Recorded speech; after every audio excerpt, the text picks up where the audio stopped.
नमस्कार मित्रांनो, आपण काल 7 चक्र पाहून घेतली. 7 चक्रापर्यंत पाहिलं. आज आपण नाडी हा भाग पाहणार आहोत. मानवी शरीर हे विषम संख्येनं बनलेलं आहे. विषम संख्या म्हणजे प्रथमतः आपण 9 द्वार म्हणजे 9 खिडक्या म्हटलं जातं. त्याच्यामध्ये 2 डोळे आले, 2 कान आले, त्यानंतर नाक आलं, मुख आलं, गुदा आली, नाभी आलं आणि जननेंद्रिय आलं. अशा प्रकारे 9 दाराचं हे असणारं शरीर आहे. ती 9 ही विषम संख्या आहे.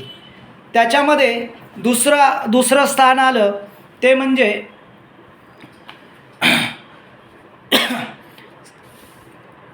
दुसरं स्थान आलं ते म्हणजे 5 तत्व. 5 तत्व म्हणजेच 5 तत्व कोणते आहेत तर ते पाहू आपण. 5 तत्व म्हणजे 9, 5 विषम संख्या आली आणि या विषम संख्यामध्ये जी 5 आहेत तर 5 तुमचे मुला 5 तत्व 5 तत्वामध्ये 5 तत्वाच्या पहिलं 7 चक्र म्हणजे 9, 7, 5, 3 आणि 1 ही विषम संख्येनं बनलेलं हे मानवी शरीर आहे. म्हणजे 9 द्वार आले, 7 चक्र मूलाधार चक्र, स्वादिष्ठान चक्र, त्यानंतर तुमचं नाभी चक्र, अनाहत चक्र, विशुद्धी चक्र, आज्ञाचक्र आणि सहस्रार चक्र. 7 चक्र. तिसरं 5 तत्व पृथ्वी तत्व, अग्नितत्व, वायुतत्व, आकाशतत्व आणि जलतत्व हे 5 तत्व. 3 आपल्या शरीराला निर्णय घेण्यासाठी निर्णायक अशा प्रकारचे 3 भाग आहेत. ते म्हणजे 1 हृदय, 2 मन, 3 मस्तिष्क आणि 1 हा आत्मा आहे. अशा प्रकारे हे झालं. यालाच शास्त्राच्या भाषेनुसार या विषम संख्येला देवछंद म्हटलं जातं. जी विषम संख्येमध्ये जे शरीर बनलेलं आहे मानवी शरीर त्याला देवछंद म्हणतात. आणि जे समसंख्येमध्ये बनले जातात किंवा जे समसंख्येत संख्या असते त्याला मानवी छंद म्हटलं जातं शास्त्राच्या भाषेत. आता आज आपण इथपर्यंत पाहिलं. आता नाडीचा प्रकार कसा आहे. नाडीमध्ये तशा तर मानवी शरीरामध्ये 72,000 नाडी आहेत. याचा सगळ्याचा उगम नाभीचक्रापासून होतो आणि पूर्ण शरीरामध्ये जाळ्याप्रमाणे गुंफलेलं आहे. हे गुंफलेलं असताना याच्याच मूलाधार चक्राच्या तिथं एक कुंडलिनी शक्ती सुप्त शांत पडून राहिलेली आहे, झोपेत असल्यासारखी आहे. तिला आध्यात्मिक ज्ञानानं प्रगत करता येतं आणि मग ती जागृती होते.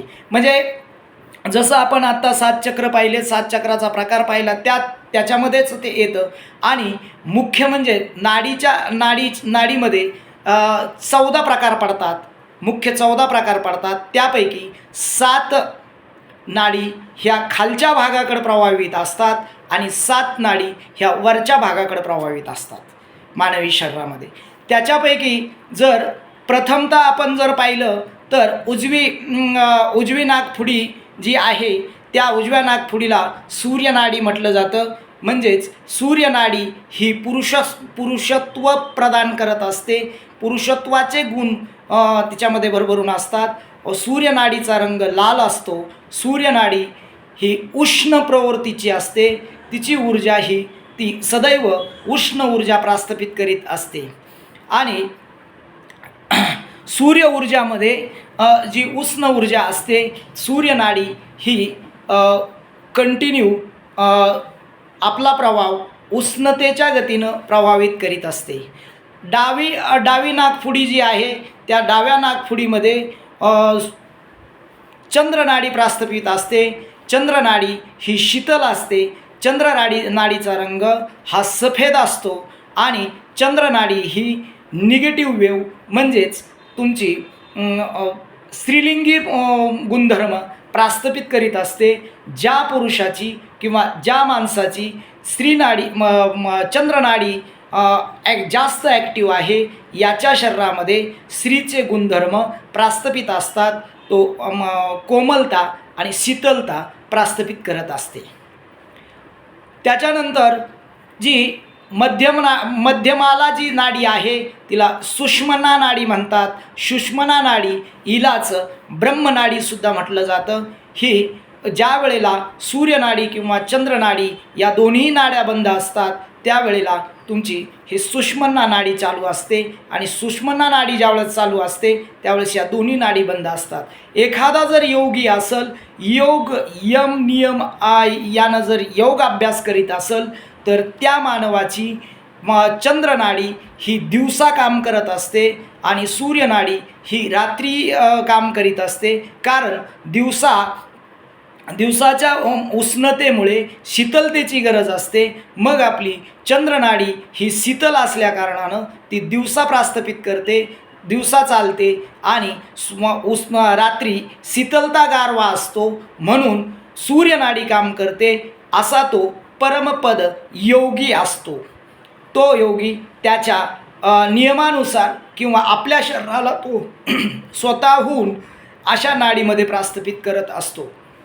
त्यानंतर नाडीचे जे प्रकार पडतात त्या नाडीच्या प्रकारामध्ये आपण जर सहज पाहिलं तर त्यामध्ये काय असतं की उजव्या ज्या शास्त्रानुसार ज्या मुख्य त्यामध्ये 10 नाडी सांगितल्या. त्या 10 नाडी ज्या आहेत त्या 10 नाडी अशा आहेत की प्रथमतः म्हणजे तुमच्या उजव्या कानाला म्हणजे प्रथमतः इडा, पिंगला आणि मध्यमा म्हणजे सुषुम्ना याबरोबर तुमच्या डाव्या कानामध्ये डाव्या डोळ्यामध्ये जी नाडी प्रास्थपित काम करते तिला गांधारी म्हणतात आणि उजव्या डोळ्यामध्ये जी काम करते तिला हस्तिना म्हणतात. त्यानंतर डाव्या कानामध्ये जी नाडी प्रास्थपित असते तिला पुषा म्हणतात आणि जी नाडी उजव्या कानामध्ये प्रास्थपित असते तिला यशस्विनी म्हटलं जातं. त्यानंतर अलंभुषा नावाची जी नाडी आहे ती आपल्या मुखामध्ये काम करत असते. त्यानंतर जी कुहू नावाची नाडी आहे ती जननेंद्रियामध्ये काम करते आणि गुदामध्ये शंखिनी नावाची नाडी काम करते. अशा प्रकारे या जी 10 नाड्या सांगितल्या आहेत त्या अशा स्वरूपाच्या असतात. म्हणजेच आपण जो नाडी अभ्यासामध्ये जे पाहतो त्यानुसार आपण आता आजपर्यंत इथपर्यंत पाहिलं. उद्या आपण पुढील भाग पाहू. याच्यामध्ये प्रत्येक नाडीचं काय वैशिष्ट्य आहे किंवा प्रत्येक नाडीचं विवरण आपण पाहू. आज आपण झालेला जो हे आहे याला आज पूर्ण विराम देऊ. नमस्कार. रामकृष्ण हरी.